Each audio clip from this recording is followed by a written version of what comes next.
মেঘালয়ের কুলিয়াঙ্গে ভূমিধস ও কাদার স্রোতে ৬ নম্বর জাতীয় সড়কে যান চলাচল সাময়িকভাবে স্থগিত।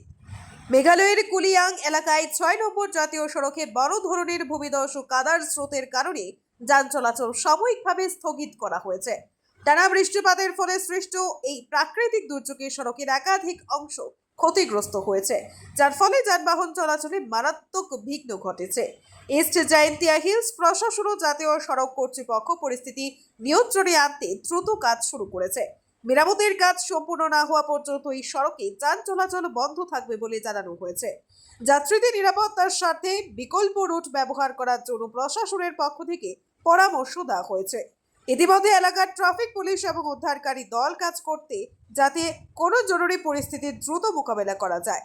সংশ্লিষ্ট কর্তৃপক্ষের পক্ষ থেকে জানানো হয়েছে, আবহাওয়ার উন্নতি হলে এবং সড়ক মেরামত সম্পন্ন হলে যান চলাচল আবার স্বাভাবিক করা হবে। এরই মধ্যে দুর্ঘটনা এড়াতে সকলকে সতর্কতা অবলম্বনের অনুরোধ জানানো হয়েছে। ব্যুরো রিপোর্ট, আজকের বরাক। BVCL presents আজকের Barak, a digital unit of Adrija Enterprise. Valley Cement. Valley strong, very strong. আপনারা আমাদের আজকের বরাক ইউটিউব সাবস্ক্রাইব এবং ফেসবুকে ফলো করতে ভুলবেন না কিন্তু।